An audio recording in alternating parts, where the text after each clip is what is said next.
की, भारत माता की, एकलिंग महादेव की, एकलिंग नाथ जी महाराज की, महाराणा प्रताप की, महाराणा प्रताप की, सांवरिया सेठ की, सांवरिया सेठ की, नमः पार्वती पतिये हर हर।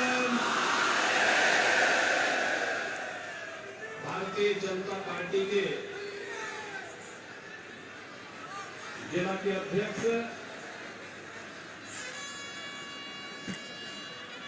श्री चंद्रगुप्त सिंह चौहान जी, पूर्व विधानसभा अध्यक्ष श्री शांतिलाल जी चपड़ौत जी, जिला प्रमुख उदयपुर श्रीमती ममता कुंवर जी,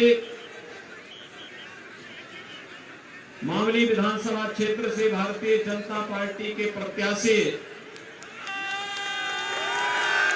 श्री कृष्ण गोपाल पालीवाल जी, बल्लभगढ़ से प्रत्याशी श्री उदयलाल दागी जी, आज के इस कार्यक्रम में उपस्थित भारतीय जनता पार्टी के सभी पदाधिकारीगण, भारी संख्या में आज यहां पर उपस्थित इस क्षेत्र के सभी उपस्थित भाइयों और बहनों, देश के अंदर अपने शौर्य और पराक्रम के लिए भक्ति के माध्यम से भारत की जनता के मन में शक्ति का संचार करने वाली महाराणा प्रताप की इस पावन धरा को, जिसे उनके प्रमुख योद्धा भीलू राणा जैसे वीर पराक्रमियों ने भी जिस धरा में जन्म लेकर के धन्य किया है, ऐसी धरा को कोटि कोटि नमन करते हुए मैं आप सबका हृदय से अभिनंदन करता हूं।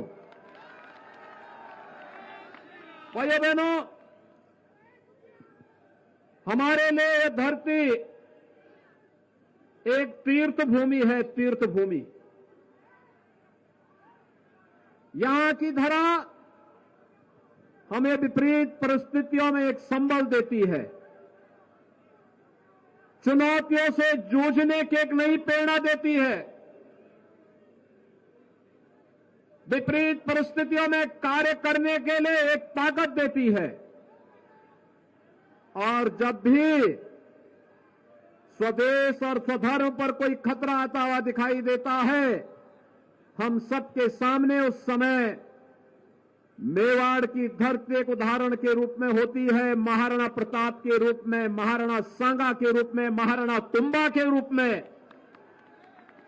और उस समय हम सबके ऊपर आशीर्वाद होता है यहां के प्रभु श्री एकलिंग नाथ जी महाराज की, जिनकी कृपा से विपरीत परिस्थितियों का सामना करते हुए महाराणा प्रताप ने मध्यकाल में विदेशी हुकूमतों की चूल्हे हिलाने का काम किया था और स्वदेश और स्वधर्म की रक्षा की थी। भाइयों बहनों, इस पावन धरा को बार बार नमन करने की इच्छा होती है और इसीलिए आज मैं आपके पास आया हूं, आप सबसे अपील करने के लिए। पूरा देश बदल रहा है, पूरे देश में आज भारत के अंदर एक नई बहार आई है, दुनिया के अंदर भारत का सम्मान बढ़ रहा है, भारत के बारे में दुनिया की धारणाएं बदल रही हैं। प्रधानमंत्री मोदी जी दुनिया के अंदर जहां कहीं जाते हैं, वह देश और पूरी दुनिया पलक पावड़े बिछा करके उनका स्वागत करती है। भाइयों बहनों, प्रधानमंत्री मोदी जी का ये सम्मान भारत के 140 करोड़ लोगों को गौरवान्वित करती है, उनके सम्मान में भी वृद्धि करती है। एक तरफ भारत का वैश्विक मंच पर बढ़ता हुआ सम्मान और दूसरी तरफ सुरक्षित होती हुई सीमाएं। याद करिए, भारत की सीमाएं कांग्रेस के समय में आतंकवादी कहीं भी घुसपैठ कर लेते थे, घुसपैठ करके आतंकी घटना को अंजाम दे देते थे। दुश्मन देश भारत की सीमाओं का अतिक्रमण कर देते थे। आज कोई भारत की सीमा में घुसपैठ नहीं कर सकता, सीमाओं का अतिक्रमण नहीं कर सकता, आतंकी घटना को अंजाम नहीं दे सकता, क्योंकि ये नया भारत है, ये नया भारत है। यह छेड़ता नहीं है, लेकिन कोई छेड़ता है तो उसको छोड़ता भी नहीं है।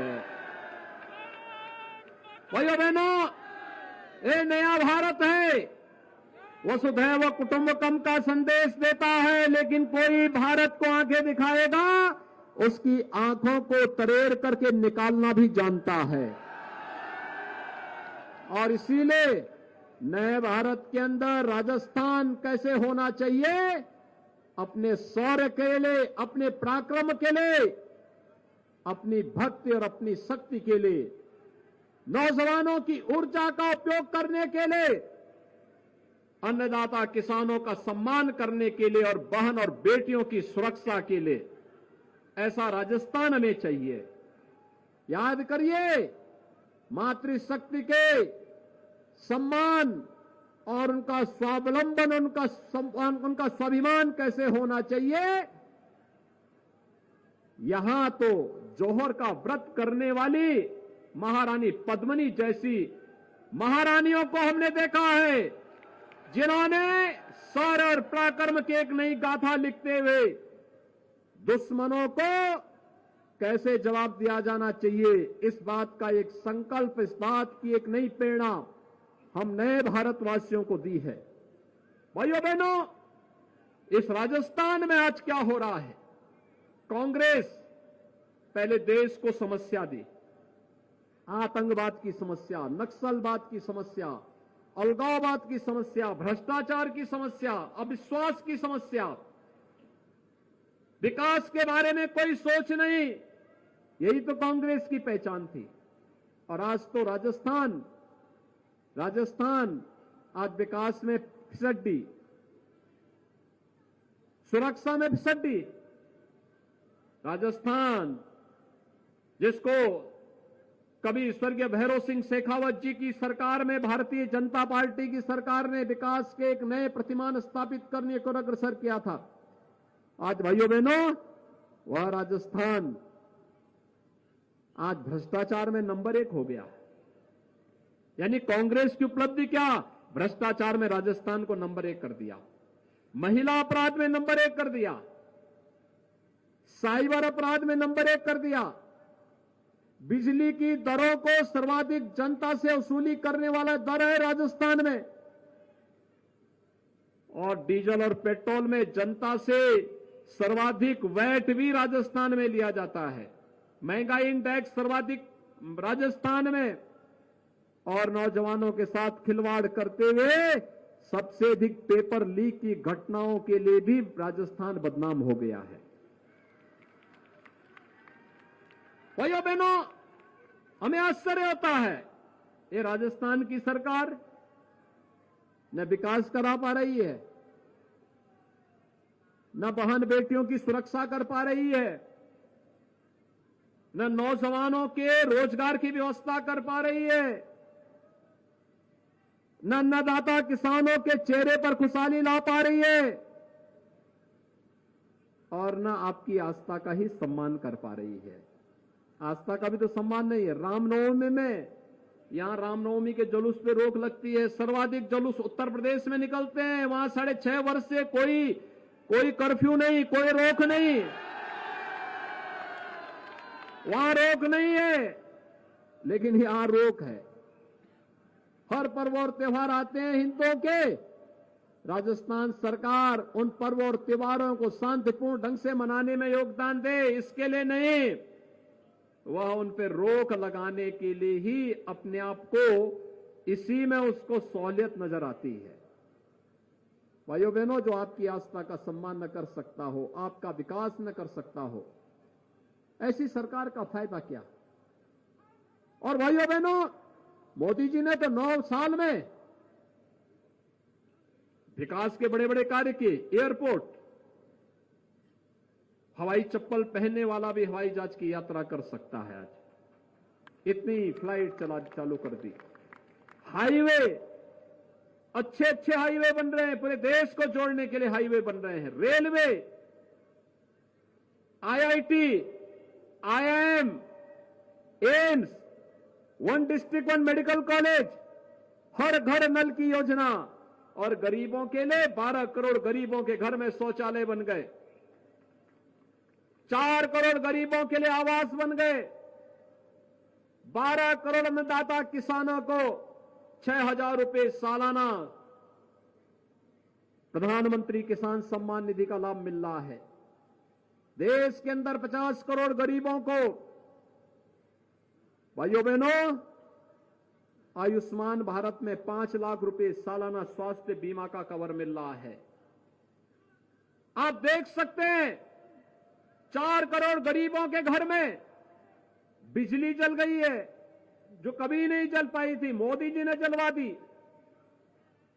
और 9 करोड़ 60 लाख गरीबों के घर में प्रधानमंत्री उज्ज्वला योजना का रसोई गैस का सिलेंडर भी पहुंच गया है। भाइयों बहनों, गरीबों के कल्याण के लिए कार्य कैसे होना चाहिए, यह देखना है। मोदी जी ने 9 वर्ष के अंदर सैकड़ों ऐसी योजनाओं को चालू करके, चाहे वह कोरोना जैसी महामारी के दौरान फ्री में टेस्ट, फ्री में उपचार, फ्री में वैक्सीन और फ्री में राशन की सुविधा भी गरीबों के लिए। भाइयों बहनों, ये है सरकार का कार्य, और उसी कार्यक्रम के साथ जोड़ने के लिए आज मैं आपके पास आया हूं, आपसे कहने के लिए कि भाइयों बहनों, एक तरफ भारतीय जनता पार्टी की सरकार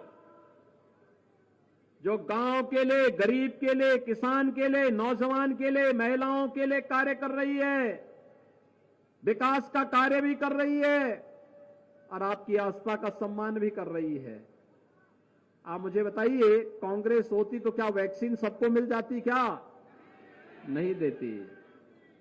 और कांग्रेस होती तो क्या यहां तो ये जुलूस नहीं निकाल पा रहे हैं, क्या अयोध्या में राम मंदिर का निर्माण करते? क्या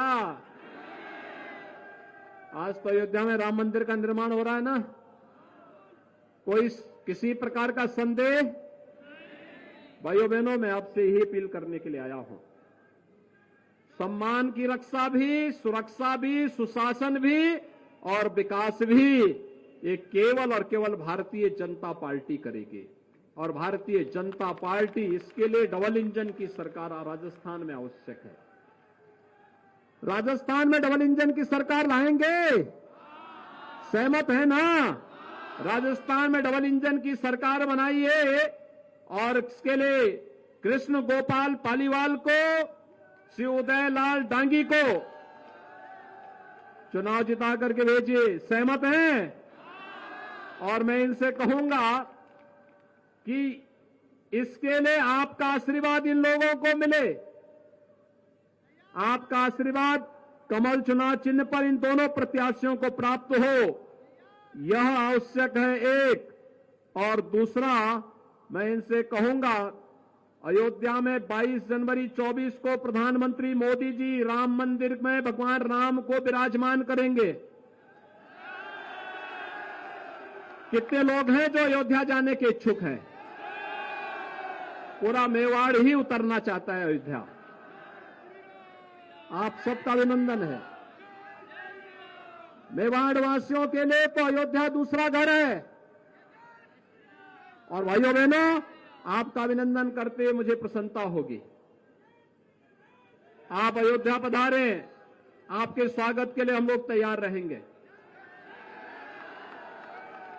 आप इनको आशीर्वाद दीजिए और मैं इनसे कहूंगा कि यहां के राम भक्तों को अयोध्या ला करके भगवान राम का आशीर्वाद दिला देना।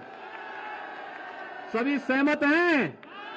तो मेरे साथ बोलेंगे भारत माता की, भारत माता की, भारत माता की जय श्री राम, जय जय श्री राम।